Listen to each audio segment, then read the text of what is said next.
ተከታታዮች እንዴት ከረማችሁልን? ሰላም ናችሁ ወይ?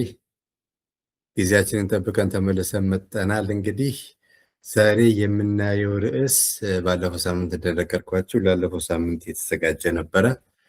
ያለፈው ሳምንት በተፈጠረው ድንገቴ ምክንያት ወደ ዛሬ ተላልፏል። ለማየት የምንሞክረው ዛሬ የመንግስታት የውጭ ፖሊሲ እንዴት ይነደፋል የሚል ነው። ይሄንን ርዕስ ይዘን አንድ ሀገር የውጭ ፖሊሲውን በምን ሁኔታ መጀመሪያ እንደሚቀምረው ከዛ ወደ ስራ እንዴት እንደሚያውለው በዝርዝር ከሀገራችን ተጨባጭ ሁኔታ ጋር ለማየት እንሞክራለን።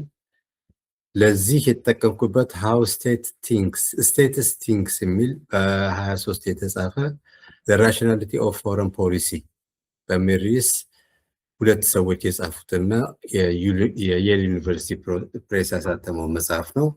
ለሌሎችም ከራሴም ኤክስፔሪየንስ ከሀገራችን ውስጥም ከተፈጠሩ ነገሮች እያነካካ ለማቅረብ ሞክራለሁ። እንደተለመደው ሼር፣ ላይክ እና ሰብስክራይብ አድርጋችሁ ተከታተሉኝ። እንግዲህ ቀደም ሲል አቶ አዲስ አለማየሁ ትዝታ በተባለው መጽሐፋቸው ላይ ሲተረትሩ በኢትዮጵያና በኢጣሊያ መካከል በ1934 እና 35 መካከል እንደ አውሮፓ አቆጣጠር የወልወል ግጭት የሚባል ተፈጥሮ ነበር። ግጭቱን የጀመረችውም ጉዳትም ያደረሰችው ጣሊያን ስትሆን ጭራሽ አካኪ ዘራፍ ብላ በእኛ ላይ ለማላከክ ሞክራ ነበረ እና አዲስ አለማየሁ እንግዲህ ያኔ ከነበረው ኤሊት ከሚባለው ሊመደቡ የሚችሉ ናቸው። ማለቴ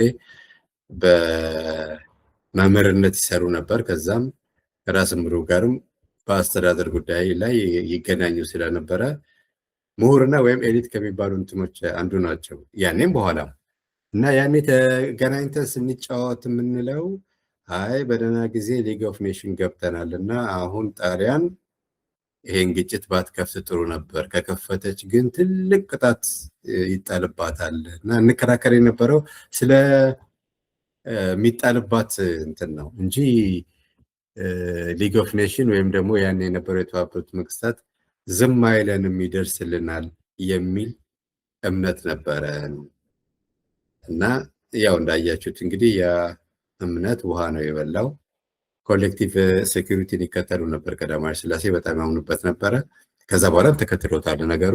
በኮሌክቲቭ ሴኩሪቲ መሰረት እንግዲህ ዩናይትድ ኔሽን ውስጥ ሊግ ኦፍ ኔሽን ውስጥ ስትገባ በአንድ ሀገር ላይ የሚደረግ ወረራ በሁሉም ላይ እንደተደረገ ተወስዶ ሁሉም ሀገሮች ለዛ ለአንድ ሀገር እርዳታ ያደርጋሉ የሚል ነው።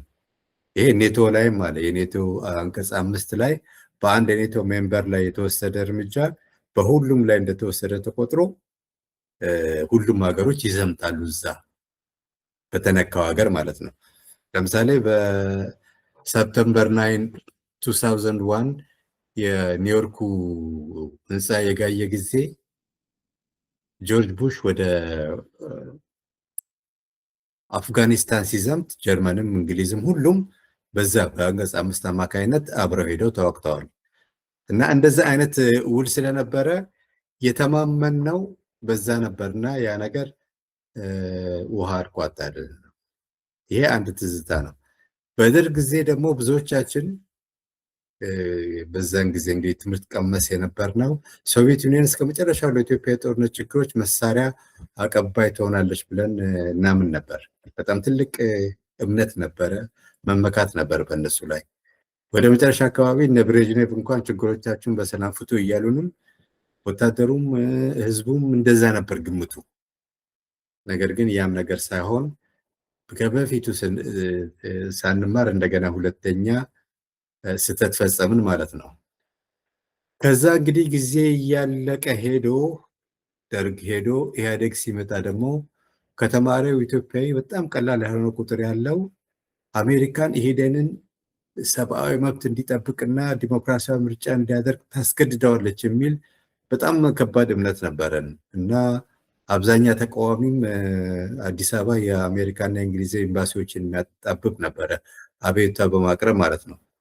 አንድ ጊዜ እንዲያውም ሄርማን ኮኸን በጊዜው ያኔ የአሜሪካ ተወካይ የነበረ ለኢሳት በሰጠው ቃለ መጠይቅ የኢትዮጵያ ምሁራን የራሱን የቤት ስራን አሜሪካ እንድሰራላቸው ይፈልጋሉ፣ እኛ የምናደርጋቸው አይነት ነገር ብሎ ነበር።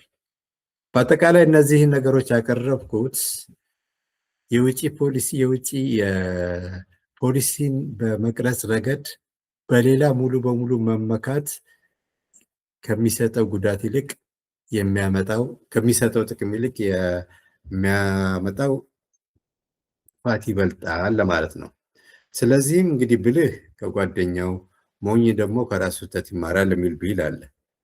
እኛ ግን ከራሳችንም ስህተት እንድንማር ነው። አሁን ከሌላው ስህተት መማሩን ቀርቶ ከራሳችንም ስህተት እንድንማር ነው እንግዲህ ሀሳቤ። በዚህ መሰረት እንግዲህ 4 ዋና ነጥቦች አሉ የውጭ ጉዳይ ፖሊሲና ግንኙነትን በተመሰረተ። አንደኛ ራሱ ፖሊሲ የሚነደፈው፣ ሁለተኛ ወደ ስራውም የሚገባው ማለት ነው። እነዚህ 4 ዋና ነጥቦች ምንድናቸው? አንደኛ የውጭ ፖሊሲ አቀራረጽም ሆነ አፈጻጸም በውጭ ጉዳይ ሚኒስቴር ቢመራ ማለት አሰራሩ ተቋማዊ ቢሆን ኢንስቲቱሽናል ቢሆን ማለት ነው። ብዙም ጊዜ የውጭ ጉዳይ ሚኒስቴር እያለ የሀገሪቱ መሪዎች ፕሬዚደንት የሚሆን በፊት ሊቀመንበር የሚበሉት ምንም በራሳቸው ሲወስኑና ወደ ትግበራ ሲገቡ ብዙ ጣጣ ይታያል።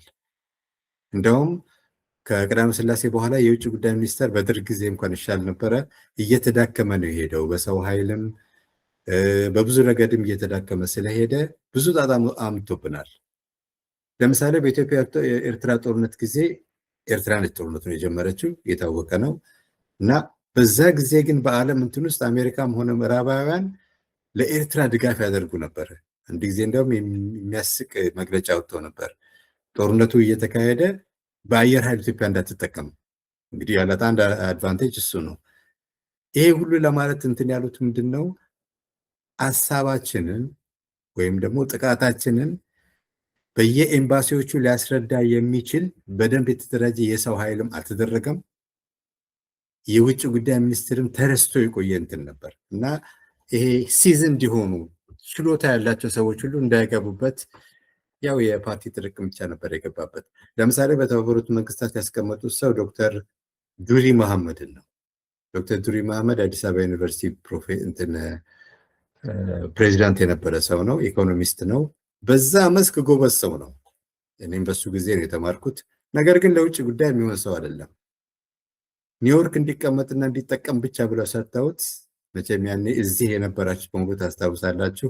በተለያየ ቴሌቪዥን ቀርቦ እንኳን የኢትዮጵያን ጉዳይ ሊያስረዳ አንድ ሴንተንስ እንኳን አሟልቶ ለእንትን ሲቸገር እናይ ነበር።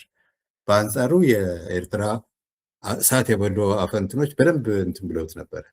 ይሄ የውጭ ጉዳይ ስራ ተቋማዊ ኢንስቲቱሽናል አለመሆኑ ያመጣው ጣጣ ነው እና ይሄ ነገር አሁንም ቢሆን እንደዚህ አይነት ነገር እናያለን። ከዛ ደግሞ የተሾሙት እሱ ከሄደ በኋላ እንኳን ደህና ሰው ነበር ያስቀመጡት። በኋላ አንድ ጊዜ ዶክተር አድሃኖምን የጤና ጥበቃ ሰውም እዛ አስቀምጠው ነበረ። በዛን ጊዜ ትንሽ እንደገና በደንብ እንዲዋቀር አድርገው ከደረሰበት ጥፋት ደህና ስለነበሩ ብዙ ጥፋት ሳያስከትል ሰውየው ሊሄድ በቅቷል። ብቻ በአጠቃላይ የውጭ ጉዳይ ፖሊሲን ልክ የእርሻን በእርሻ ሚኒስቴር፣ የዲፌንስን በዲፌንስ ሚኒስቴር እንደምናደርግ ያንንም ዋናው ስራ ውጭ ጉዳይ ሚኒስቴር ተሰርቶ ቢያልቅ አንድ የሚፈልገው እሱ ነው። ሁለተኛ በውጭ ፖሊሲ አቀራረጽም ሆነ አፈጻጸም ብሔራዊ ጥቅም ቁልፍ ጉዳይ ሆኖ እንዲቀመጥ ናሽናል ኢንትረስት የሚባለው ማለት ነው። ብሔራዊ ጥቅም የውጭ ጉዳይ ፖሊሲ ዋና አንቀሳቃሽ ጉዳይ መሆን አለበት።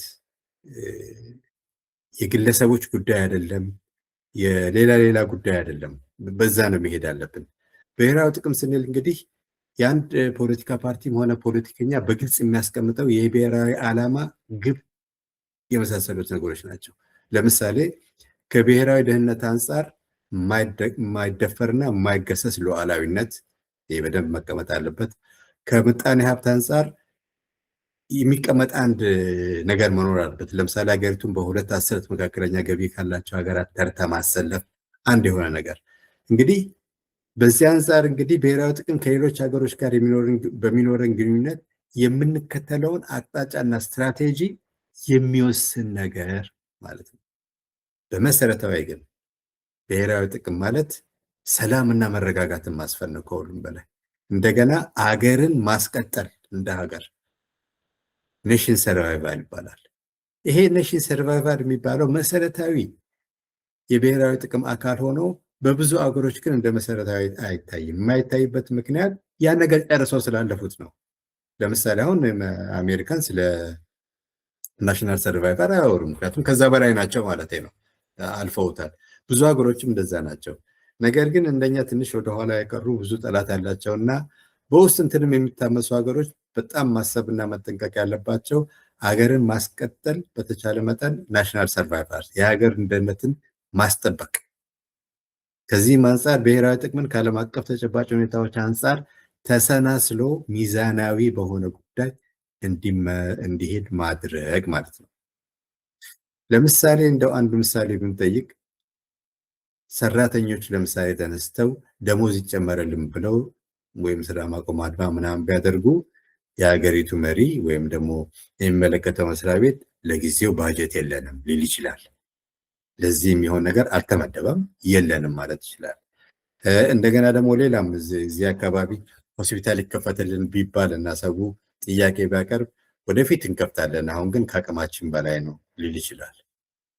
የሀገር ዳር ድንበር ከተደፈረ ግን እንዲህ አይነት ምክንያቶች በጭራሽ አይሰሩም። በአጠቃላይ ያለውን ነገር ተበድሮም ተሸጦም ምን ተብሎም የመጨረሻ የሚወሰድ ጉዳይ ነው። ብሔራዊ ጥቅም እንግዲህ እስከዚህ የምንሄድበት ነው።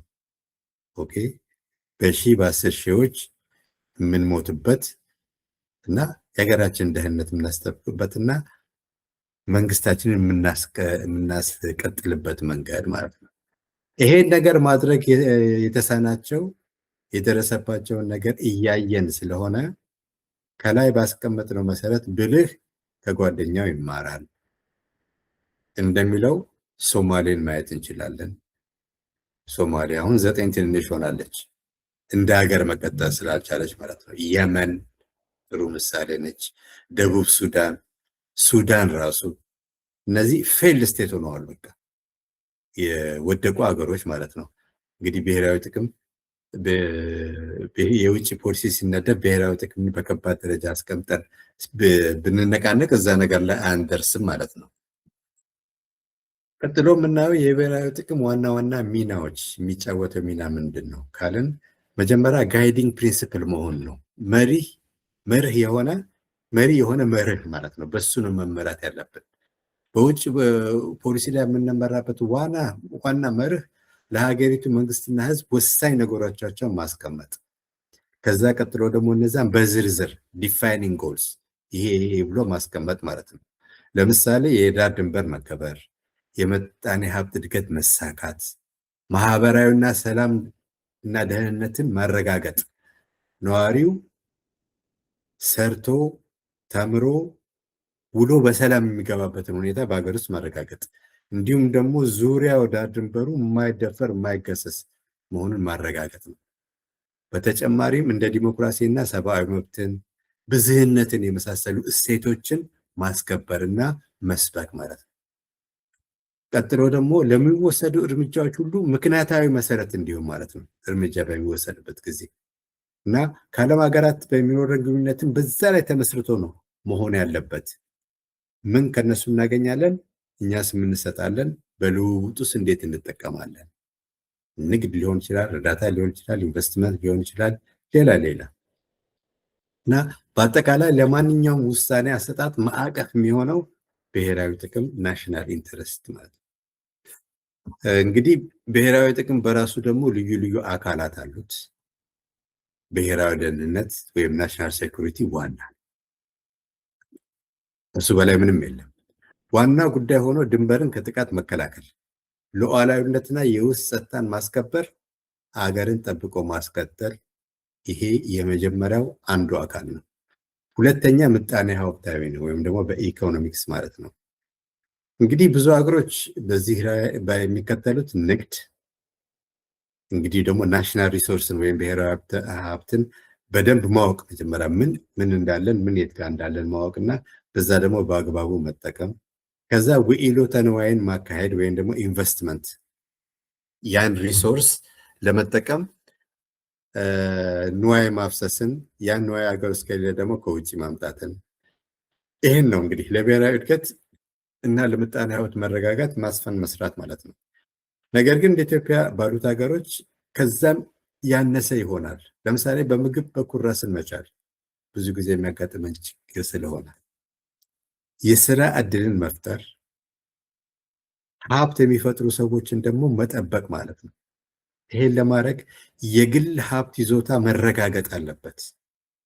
አንድ ሀገር እንግዲህ አንድ ህዝብ በአንድ ሀገር ውስጥ ሲኖር የኔ የሚለው የራሱ የሆነ ሀብት ትንሽም ይሁን ትልቅ ያ የማይነካ የማይገሰስ ነገር መሆን አለበት። በጥፋት ካልሆነ በስተቀር ካጠፋ ሌላ ነገር ነው። ወይም ደግሞ የግል ንብረቱን ያገኝበት መንገድ ህጋዊ እስካልሆነ ድረስ ቤቴ፣ ንብረቴ፣ ትዳሬ፣ ሃይማኖቴ ብሎ ነው ሰው የሚነሳ። አገሬ ቀጥሎ የሚመጣ ነገር ነው። በዛ ውስጥ መረጋገጥ ያለበት ነገር ነው። የግል ሀብት ይዞታ መረጋገጥ ስንል ለምሳሌ ገበሬዎች በመሬት ላይ ያላቸው ባለቤትነት። በደርግ ጊዜ እንግዲህ የተደረገው ምንድን ነው? ባለመሬቶች የተያዘው መሬት በመንግስት ባለቤትነት መያዝ ነው የተደረገው። ስለዚህ ምንም እንኳን በብዙ ረገድ ችግሩ ቢቃለለትም ገበሬው ሙሉ በሙሉ የመሬቱ ባለቤት አልሆነም። ያ ነገር በኢህአዴግም ቀጥሏል። አሁንም እንደዛው ነው። ማለት መጠቀም ይችላል እንጂ ከዛ በላይ ምንም ማድረግ አይችልም። መሸጥ መለወጥ አይችልም።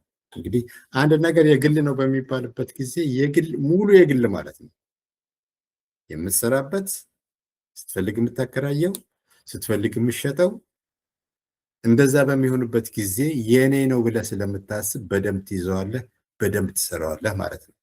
እና ይሄ ነው ለምሳሌ አሁን በከተሞች ውስጥ ሀገራችን በቤት ላይ ብዙ እምነት የለም። የራስን ቤት ቢሆን ነገ ሰርጓጅ መርከብ መጥቶ የደምስሰው ወይም ደግሞ ለልማት ይፈለግ ያውም በክረምት እንኳን የምታጣው ነገር ነው። ከዛ ቀጥሎ በረንዳ ዳሪ ከሆንክ በኋላ ብሔራዊ ጥቅም የሚባል ነገር ብዙም ሊሰማ አይችልም። እና ይሄንን ለዜጋው ማረጋገጥ አለብን ማለት ነው። ይሄ በምጣኔ ሀብት ረገድ ነው። መጀመሪያ ብሔራዊ ደህንነት ብያቸዋለሁ። በኢኮኖሚ በኩል ደግሞ ያንን ማለት ነው። ሶስተኛው እሴቶችና አይዲዮሎጂ ማስቀመጥ። ይሄ ማለት እንደ ዲሞክራሲያዊነት፣ ብዝህነት፣ ካልቸራችን ባህላችን የተለያየ እንደመሆኑ መጠን ቋንቋችን የተለያየ እንደሆነ ብዝህነትን መስበክና በስራ ላይ መዋል፣ ሰብአዊ መብትን የመሳሰሉ እሴቶችን ማበረታታትና ማቆም ያስፈልጋል። ሌላው እንደ ሁኔታው ተለዋዋጭ ወይም ደግሞ ዳይናሚክ መሆን አለበት። እዚህ ላይ ዳይናሚክ መሆን አለበት፣ መቀያየር አለበት ስንል ዋናው ጉዳይ አይደለም። ናሽናል ኢንትረስቱ የሀገር ዳር ድንበር ውስጥም ሆነ የውጭ መረጋጋት ማለት አይደለም። ነገር ግን ከሀገሮች ጋር የሚኖረን ግንኙነት ዘላለማዊ ጓደኛም ዘላለማዊ ጠላትም የለም። በተወሰነ ጊዜና በተወሰነ ሁኔታ ያን ሁሉ መቀያየር ሊያስፈልግ ይቻላል። ለዚህ የሚረባ ፖሊሲና ስትራቴጂ መንደፍ፣ የእርዳታና የንግድ እንቅስቃሴዎችን መምረት፣ በመከላከያ ረገድ ብቁና ዝግጁ ሆነው መገኘት ነው። እነዚህ ናቸው የብሔራዊ ጥቅም ዋና ዋና ነገሮች። እነዚህ ነገሮች በተግባር እንዴት እንጠብቃቸዋለን ካልን 4 ነገሮች አሉ በዋናነት። አንደኛ በዲፕሎማሲ ነው ዋናው። በዚህ በዲፕሎማሲም አጋር መፍጠር ነው። በተቻለ መጠን ጠላትን ማሳነስ፣ ወዳጅን ማብዛት። ህብረ ብሔር ማህበራት ውስጥ አባል መሆን ወይም ደግሞ ለመመስረት መቻል ማለት ነው። የአፍሪካ ህብረት፣ ኢጋድ፣ የተባበሩት መንግስታት ድርጅት እና የፈረምናቸው ልዩ ልዩ ውሎች። እነዛ ውሎች በአንድ ወይም በተለያየ መንገድ ብሔራዊ ጥቅማችንን የሚጠብቁ መሆን አለባቸው። ለምሳሌ የሀገሮች ዳር ድንበር እንደተጠበቀ ይቆያል፣ ዝርፊያ አይኖርም ምናምን የሚሉት ነገሮች ማለት ነው። ይሄ እንግዲህ በዲፕሎማሲና የሚሰራ ነው በብዛት። በምጣኔ ሀብታዊ ረገድ ደግሞ ይሄድ እንደሆነ ማበረታቻዎችን ለምሳሌ እርዳታን፣ ንግድን፣ ኢንቨስትመንትን እዚህ ለመፍጠር መቻል፣ የሌለውን ደግሞ ለማምጣት መሞከር ማለት ነው። ሶስተኛ ያው ተደጋግሞ የሚነገረው ጠንካራ የመከላከያ ኃይል እንዲኖር ያስፈልጋል። የመከላከያ ኃይል መኖሩ ብቻ ሁለት ጥቅም አለው። አንድ ችግር በተፈጠረ ጊዜ ይመልሳል። ሁለት የተደራጀና በደንብ የተያዘ መከላከያ ኃይል እንዳለህ ከታወቀ የሚደፍርህም አይኖርም። ለዛ ነው እንግዲህ ኢህአዴግ እንደገባ ታስታውሱ እንደሆነ መከላከያው እንዳለ አፍርሶት ነበር። ከዛም በኋላ በብዙ ስብሰባዎች ላይ በኋላ በወጡ አንዳንድ መጽሐፎች ስናይ በተለይ ተስፋዬ ገብረአብ በጻፈው ላይ በብዙ እንትኖች ላይ እንዲህ ደረጃ አይፈለግም ነበር እና እሱ ነው የወሰድኩት። እንግዲህ ህጋዊ ስህተትም ከሆነ እሱ ነው። አንድ ስብሰባ ላይ አየር ኃይል ጭራሽ አያስፈልገንም፣ ከቦታ ወደ ቦታው ወታደርና መሳሪያ ለማመላለስ ካልሆነ በስተቀር ገንዘብ የሚፈጅ ጉዳይ ነው። ጠንካራ መከላከያ ሲኖረን እኮ በራሳችን ላይ ነው የሚነሳው። መንግስቱ ነዋይ ያሳደጉትና ለሰርጉ ብቻ 30 ሺህ ብር የሰጡት የሚወዱትን ንጉስ በራሳቸው ላይ ነው የተነሳው እና መልሶ የሚበላን ነው ሲል ነበረ። በዚህ ምክንያት ኤርትራ ትንሿ ሀገር ልትወረን በቅታለች። ምክንያቱም ባዶ እንደሆነ አይታለች መከላከያው እና መከላከያ በደንብ ተገንብቶ ከጥንት ውረድ ተዋረዱ እንዳለ ሆኖ መቀጠል አለበት ማለት ነው። በመጨረሻ ልዩ ልዩ ቅስቀሳዎችን ማድረግ ነው። ይሄ እንግዲህ በብሔራዊ በዓላት ላይ በባህል ልውውጦች ላይ የሚደረግ ነገር ማለት ነው። ማንነቴን የማጠናከር አሁን አድዋን ስናከብር የድል ቀንን ስናከብር እዛ ላይ በደንብ መሰራት አለበት። ሰው የሀገር ፍቅር እንዲኖረው ሰው ታሪክ እንዳለው እንዲያውቅና የቀጠለ ነገር እንጂ ዛሬ እንደ አፈር ከውስጥ የፈላ ነገር አለመሆኑን እንዲያውቅ ማለት ነው። ሶስተኛ የውጭ አሰራር ራሽናል መሆን አለበት ይባላል። በመሰረቱ ራሽናል የሚለው ቃል በአማርኛ ብዙም አይገኝም። ምክንያታዊ ማለት ይቻላል፣ ግን ከዛም ትንሽ ሰፋ ያለ ነው። ይሄ ማለት ምንድነው? የምንሰራው ስራው ሁሉ የታቀደና በወጣው ቁጥር የበለጠ ሊያገባ የሚችል ዓላማና ግብን በምክንያት ሊደረስበት የሚችል ነገር እንደማለት ነው በአጠቃላይ። ነገር ግን ከውጭ ፖለቲካ አንጻር ከላይ የጠቀስኩላቸው ሃው ስቴት ቲንክስ የሚለው መጽሐፍ ራሽናሊቲን የሚያየው በተለየ ሁኔታ ነው። ራሽናሊቲ ምን ማለት ነው? የዓለም ትርጉምን መረዳት ነው የሚለው እሱ። ሜኪንግ ሴንስ ኦፍ ዘ ወርልድ። ይሄ ያለንበት ዓለም፣ ጎረቤቶቻችን፣ ድርጅቶቹ ምንድን ናቸው? ልክ እኛ ብሔራዊ ጥቅም እንዳለን እነሱም አላቸው እና ያንን ተረድቶ ከዛ አንጻር የራስን ብሔራዊ ጥቅም ከሌሎች ጋር አስማምተውና አስልተው ዲፌንስ እያደረጉ ለመቀጠል መቻል ነው ራሽናሊቲ። እና ራሽናሊቲ የሚከተሉ ሁሉ በውጭ ፖሊሲያቸው ነቢብ ይኖራቸዋል፣ ቲዮሪ ማለት ነው። እንደነገርኳቸው ቀደም ሲል በቀዳማዊ ሥላሴ ጊዜ ኮሌክቲቭ ሴኩሪቲ ነበረ። በእነ መንጌ ደግሞ ተለውጦ ኢትዮጵያ ትቅደም ተብሎ ነገር ግን የሀገር ብሔራዊ ጥቅም የማስጠበቅ ሆኗል። በኢህአዴግ ጊዜ ደግሞ ትንሽ ለወጥ ብሎ እንዳውም መጀመሪያ አካባቢ ጠላትም የለንም ጠላት እየሄድን እየፈጠር ነው እንጂ የሚያስፈልገንም ነገር የለም ብለው ትንሽ ብሔራዊ ጥቅምንና ብሔራዊ ስምምነትን እናቅ አድርገውት ነበረ። በነዛ ሁኔታ ግን 7 ዓመት ነው መቆየት የቻሉት። የኤርትራ ወረራ ሲመጣ ተመልሰው ወደ ቀልባቸው መጥተው ብሔራዊ ስሜት የሚባለው ነገር ማንነት፣ የሀገር ማንነትን ተቀብለው ለሰርቫይቫል ለመቀጠሉ ሙሉ በሙሉ ለመስራት ሞክረዋል ማለት ነው። እንግዲህ ራሽናሊቲ ያ ነው። ነቢብ ሲባል እንግዲህ ቲዮሪ ተጨባጭ የሆነ ቲዮሪ እና የአነሳሱና ውጤቱን የሚወስን ኮዝ ኤንድ ኢፌክት ያለው እና ግምቱ ደግሞ በታሪካዊ መዝገቦች የታወቀ ጥሩ ነቢብ ያስፈልጋል። ነቢብ እንግዲህ እንደ ጋይድ ነው፣ ፍኖተ ካርታ እንደማለት ነው። ለምሳሌ በ2000 ዓመተ ምህረት ኤርትራ ኢትዮጵያን ስትወር ራሽናላዊ አልነበረችም። ሙሉ በሙሉ ጥሩ ቲዮሪ አልነበራትም። ሄደው ብቻ ሀገር መያዝ ነው። ሶስተኛ ራሽናሊቲ ማለት ምንድነው? እንግዲህ የውጭ ፖለቲካ ትልቁ ጣጣው ምንድነው? አንሰርቴን ነው ማለት የተረጋገጠ ነገር አይደለም።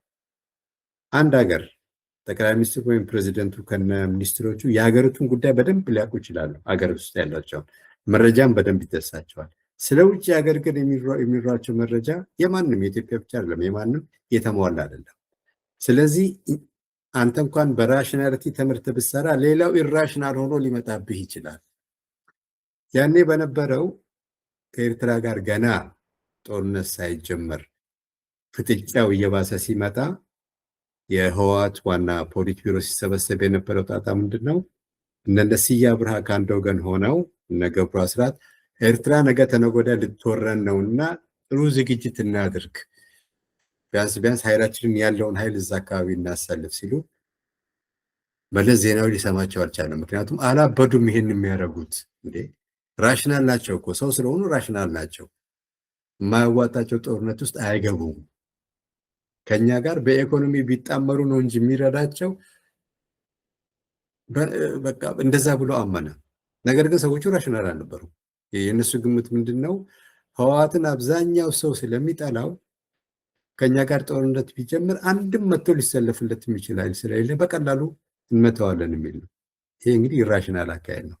እውነቱም ጦርነቱ ሲጀመር ወደ ብሔራዊ ጥሪ ወደ ማድረግ ገብቱ ጥንታዊ ሀገሬ ተነካች ማለት ጀመሩ። ሰው ግልብጥ ብሎ ወጣ። እነዛም ትልቅ እንትን ደረሰባቸው፣ ሽንፈት ደረሰባቸው በአንድ በኩል። በሌላ በኩል ግን በጊዜው የነበረው የብሔራዊ ጥቅም ሁኔታ የተሟላ አልነበረም። ማለት ወደ ባህር ዳር መውጫ ያለውን ነገር አክሰስ በፍጹም ብሔራዊ ጥቅም ተደርጎ አልተወሰደም ነበር። እስኪሞት ድረስ መለስ ዜናዊ በሚሰጣቸው ኢንተርቪዎች በሙሉ በፍጹም ያ ነገር እንደማያስፈልገን 8-9 ወደብ አማርጠን እንጠቀማለን አይነት ነገር ነበር የሚከተለው። ስለዚህ 2 ዓመት ውጊያ ተደርጎ ከ100,000 በላይ ወታደር ሞቶብን በቀላሉ አሁን መከራ የምናይበትን አሰብን ለመያዝ እንኳን አልሞከርንም። ስለዚህ በከፊል እንትን ብለናል ማለት ነው። ይሄ ነው እንግዲህ አካሄድ ያለው። ስለዚህ አንደኛ ነቢይ ያስፈልጋል፣ ቲዮሪ ያስፈልጋል። ሁለተኛ ይሄን ነቢይ በስራ ላይ ለማዋል ደሊበሬሽን የሚባል ነገር መካሄድ አለበት። ደሊበሬሽን ማለት ምንድን ነው? የሚወሰደው አክሽን የሀገሪቱ መሪ ይኖራል፣ የውጭ ጉዳይ ሚኒስቴር ይኖራል፣ የውጭ ጉዳይ ሚኒስቴር ኤክስፐርቶች ይኖራሉ፣ የዲፌንስ ብቻ የሚመለከታቸው ተሰብስበው በሚወሰደው እርምጃ ላይ ደሊብሬት ማድረግ አለባቸው። ማለት መከራከር፣ የተለያዩ ሀሳቦችን አጋይቶ መነጋገር አለባቸው። በዛ በምክክር የወጣውን የመጨረሻ ውሳኔ ነው ስራ ላይ ማዋልና ድል ማግኘት የሚቻለው። መካሪ የሌለው ንጉሥ አለ1 ዓመት አይነግስ የሚባለውም ከዚህ አንጻር ነው። እና ያን ጊዜ ኢሳያስ አፈወርቂ ያማከረው ሰው የለም። ራሱ ወሰነ፣ ጀነራሎችን አዘዘ፣ ወደ እንትን ሄደው። ኢህአዴጎች በዚህ በኩል በደንብ ተነጋግረው ተጨቃጭቀው ምን ብለው በደረሱበት ሁኔታ ነው ነገሩ የተካሄደው። እና በተለይ ባድመ ከተወረረ በኋላ 3 ነው 2 ሰዎች እምቢ ብለው ያን ነገር ግን ጠቅላይ ሚኒስትሩን ጨምሮ ማለት ነው ለአብዛኛው ውሳኔ ተገዥ ሆነው ስራውን ለማካሄድ ችለዋል ማለት ነው። እንግዲህ ይሄ ዴሊበሬሽን የሚባለው ነገር በጣም አስፈላጊ የሚሆነው በተለይ አሁን በራሻ እና ዩክሬን መካከል በተደረገው ጦርነት ራሻኖች ነቢብ ነበራቸው። ትክክለኛ ነቢብ ምንድነው? ናቶ እየገፋ ከሄደ ብሔራዊ ጥቅማችን ስለሚነካ ያ ከመሆኑ በፊት እርምጃ እንውሰድ ነው በቲዮሪ ደረጃ። ነገር ግን ያ ነገር በሚካሄድበት ሁኔታ ላይ ሙሉ በሙሉ ስምምነትም አልነበራቸውም። ሰውየው የሚፈራ ስለሆነ ዲክታተር ስለሆነ ጨፍግጓቸው ነው የገባው እንጂ የሴኩሪቲ አካሉ አልተዘጋጀንምና ትንሽ ቆይተን ጀምረው ይሄን ነገር ከ6 ከ7 ወር በኋላ ቢል እምቢ ብሎ ሄደ። የመጀመሪያ እንትኑ ምንድነው? አንደኛ ዩክሬን ራሱን ከወር ከ2 ወር በላይ አይፈጅብንም። ኪየቭን ግን አጠገቡ ስለነበረ በሳምንት ውስጥ ይያዛል ብሎ መጀመሪያ ወደዛ ነው ያዘመተው። ኪየቭ አካባቢ በተደረገው ጦርነት ዩክሬኖች 13-1 ሆነው ለመመለስ ችለዋል። ራሳቸውን ገድለው ማለት መስዋዕትነት ከፍለው እና የዛሬ ዓመት ቢቢሲ ላይ እንደተጠቀሰው በአመቱ መጨረሻ ኢንተርቪው ያደርጋል እና ያኔ የቀረበው ሀሳብ ትክክል ነበር፣ ትንሽ ቆይተን ብንጀምረው ጥሩ ነበር ብሎ ራሱም አድሚት አድርጎታል። እንግዲህ ቲዮሪ ብቻውን አይደለም የሚረዳው። ያ ቲዮሪ ስራ ላይ የሚውልበት ጉዳይ በምክር በኤክስፐርቶች ምክር፣ በስሜት ሳይሆን በምክር፣ በስሜት ሳይሆን በስሌት መሆን አለበት። በስሜት የሚደረገው ሳይሆን በዴሊበሬሽን የሚካሄደው 3 መልክ ይኖረዋል። አንደኛ ውሳኔ ሰጪዎቹ ማለትም ዋና ሰውና አማካሪዎች ተሰብስበው የተለየ የውሳኔ ሀሳብና የአፈጻጸም ስልት አቅርበው በዛ ላይ ተጨቃጭቀው በቀላሉ ውሳኔ ላይ ይደርሳሉ። አንዱ ይሄ ነው።